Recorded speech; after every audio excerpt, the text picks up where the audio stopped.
হঠাৎ করে একজন আমরা যদি বলি যে সে হলো একজন অমুকের আমরা ভোট দেই, সে এই দেশ চালাবে, দেশ চালানটা অত সহজ না।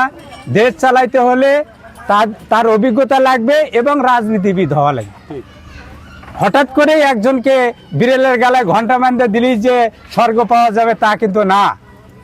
একটা দেশ চালাইতে হলে রাজনীতি পলিসি জানতে হবে, তারপরেই সে না রাজনীতি করতে পারে। বর্তমানে যে পরিবেশ আছে এটা ভোটের পরিবেশ না, আরো আমাদেরকে পরিবেশ সৃষ্টি করতে হবে। এবং আমি মনে করি যে নির্বাচন কমিশনার যা আছেন ওনাকে অনেক হাল ধরতে হবে যে মাঠ এই যে লেভেল প্ল্যান যেটা আছে সেটা লেভেল প্ল্যানকে সমন্বয় করতে হবে এবং ওনাকে নির্বাচন কমিশনকে শক্তিশালী হইতে হবে।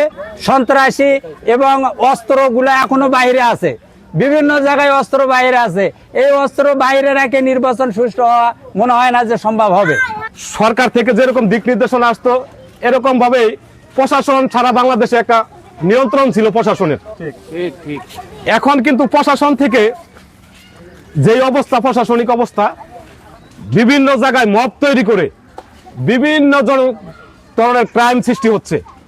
সেই ক্রাইম কিন্তু বন্ধ করতে কিন্তু প্রশাসন ব্যর্থ। আমরা যদি নিজেরাই বিচার করা শুরু করে দেখি তাহলে এই দেশের আইন বলে কোনো কিছু থাকবে না, সরকার বলে কোনো কিছু থাকবে না। আমাদের বর্তমান যেই সরকার আছে, আমাদের ডক্টর ইউনূস সাহেব, উনি অত্যন্ত ভদ্রলোক। আমরা ওনাদের কাছেও আজকের এই আলোচনায় আমরা বলবো উনি যেন এই জিনিসগুলো মাথায় নিয়ে বাংলাদেশকে আইন শৃঙ্খলার উন্নতি করে এই বাংলাদেশকে সুন্দর একটা নির্বাচন দিয়ে এই বাংলাদেশকে আবার যেন সুন্দর একটা জায়গায় নিয়ে আসে।